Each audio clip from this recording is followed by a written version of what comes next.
esforços no sentido de se pensar numa proposta alternativa que trabalhasse em prol da redução da regressividade, né? Então, o Charles Alcântara foi um pioneiro nessa ideia, né? Contou também com outros apoios. Esse trabalho foi continuado pela Marluz, toda a diretoria da FENAFISCO, e depois nós tivemos um período de muitas conversas com o Concefaz e um diálogo importantíssimo no Congresso Nacional, né? Quero saudar especialmente o papel fundamental que o deputado Afonso Florencio teve nesse processo, também a deputada federal Alice Portugal, o deputado Daniel Almeida, entre outros, né? Como o Charles mencionou aqui, a reforma tributária solidária subsidiou, né, a emenda substitutiva global, a PEC 45, de número 178, que também tramita no Congresso Nacional. E o que eu queria destacar aqui é que essa emenda substitutiva global 178 foi assinada por 6 partidos políticos que hoje compõem a base, compõem a coligação do presidente Lula e do vice-presidente Alckmin, né? Esses 6 partidos fazem parte da coligação. E nesse debate recente, a FENAFISCO e outras entidades desenvolveram um projeto chamado Diálogo com Presidenciáveis, que vocês devem ter acompanhado. Nós conversamos com assessores econômicos de vários outros partidos e também com alguns dos presidenciáveis, que foi possível, né? E o que eu vejo hoje é que há muito diferente de 2017, né, quando nós começamos esse trabalho, que as teses da progressividade, né, da taxação, da redistribuição da base de incidência, taxando mais o topo da pirâmide pela renda e tentando reduzir a tributação do consumo e da folha, é uma ideia que tem ganhado mais adesões, né? Então, começando esse debate, eu vou pedir para o meu amigo Guilherme, que o Guilherme é doutor em economia, meu colega na Unicamp, é um dos mais brilhantes economistas dessa nova geração, sem sombra de dúvida. Foi um dos coordenadores, uma salva de palmas para o Guilherme. O Guilherme, ele participou, eu fui testemunha disso, na coordenação de diversos estudos, desde um estudo de 2 anos atrás, que era um projeto para a reconstrução do Brasil, depois acompanhou toda a elaboração do programa de governo, das diretrizes do governo Lula, e agora a última notícia, que acabou de sair, é que ele vai fazer parte da equipe de transição.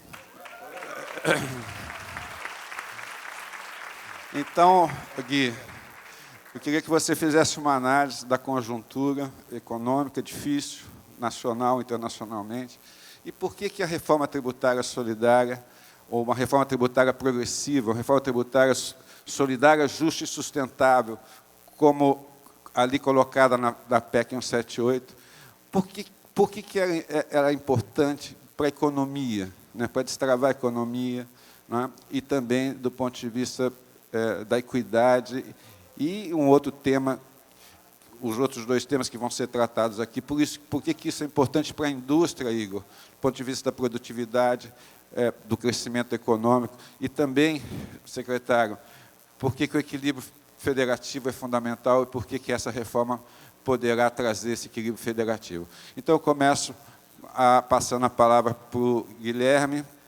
Você tem 20 minutos, Gui. Bom, obrigado, Edu. As palavras de um amigo sempre são mais carinhosas e elogiosas do que é o que a gente merece.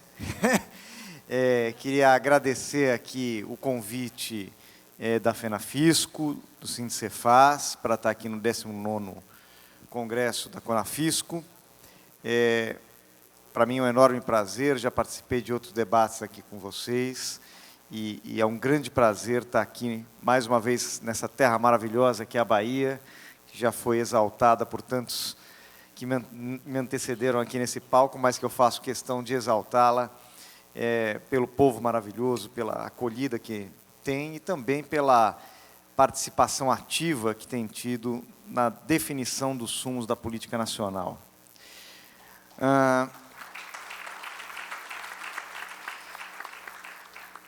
Primeira coisa, queria me antecipar aqui, eu quero agradecer ao Edu essa constatação da questão da equipe de transição, mas deixar bem claro que quem define isso é o presidente Lula, e ele agora acabou de voltar de umas férias aqui na Bahia, né, onde ele veio para descansar, recarregar as energias.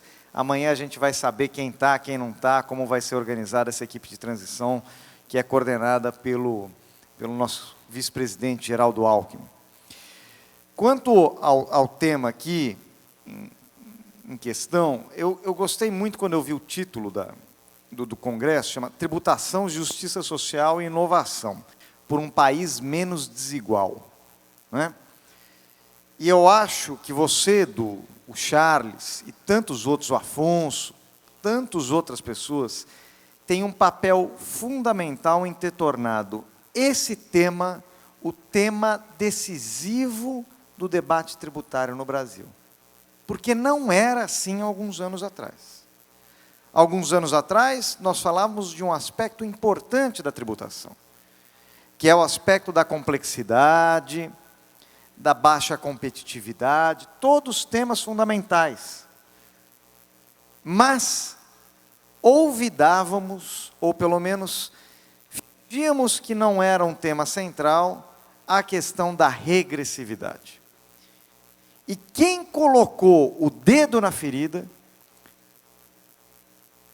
quem realmente pautou o tema da progressividade tributária, foi o grupo da Reforma Tributária Justa, Solidária e Sustentável, que, enquanto o Congresso Nacional debatia uma importante reforma dos tributos indiretos, trouxe o tema da tributação progressiva, da tributação sobre a renda, da tributação sobre o patrimônio, da equidade do ponto de vista federativo e da sustentabilidade ambiental, que é um outro tema fundamental que qualquer reforma tributária que olhe para o futuro vai ter que enfrentar. Quando você olha para o mundo, né, você percebe uma situação um pouco preocupante do ponto de vista político e do ponto de vista econômico. Uma guerra que permanece assustando os países, inclusive com ameaças de utilização de armas nucleares, que descamba para um conflito geopolítico de raízes muito profundas e ainda incertas sobre o seu destino.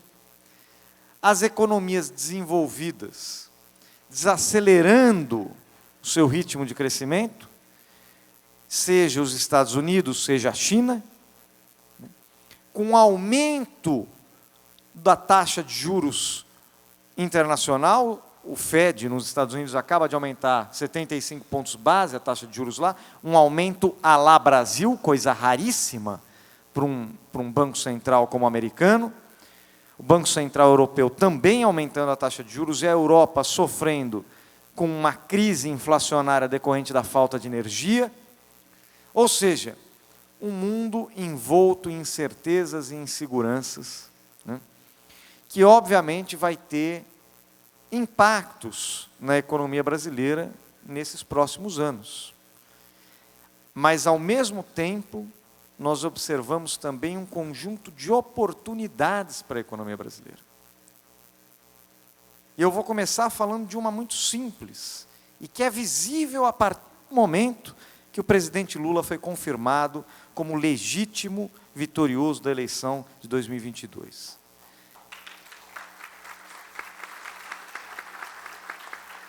A partir do momento em que se confirmou a vitória do presidente Lula, se destravou imediatamente o Fundo Amazônia, com bilhões de dólares à disposição do Brasil para fazer investimentos em preservação da nossa floresta, não só preservação, mas desenvolvimento sustentável daquela região.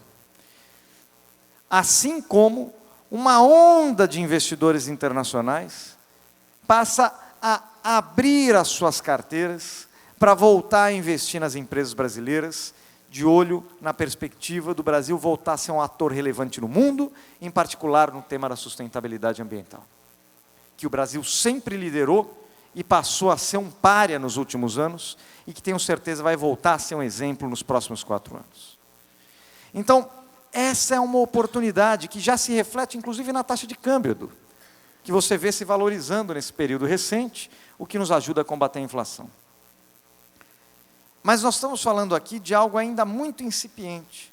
Nós temos um conjunto de novas oportunidades que pode reposicionar o Brasil no mundo e fazer que, enquanto o resto do mundo enfrente as suas crises geopolítica, econômica, energética, o Brasil se posicione para um novo ciclo de desenvolvimento. E esse é o desafio do novo governo. Como posicionar o Brasil para um novo ciclo de desenvolvimento que olhe para a questão da justiça social e da inovação, como está no título do congresso de vocês. E é aí que a reforma tributária tem um papel decisivo. É evidente que a emergência do fim do Auxílio Brasil,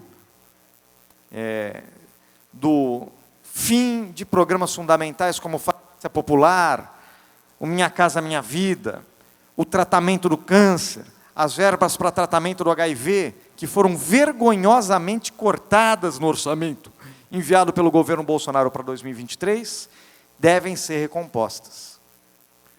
Porque quem tem câncer não pode esperar. E quem tem fome também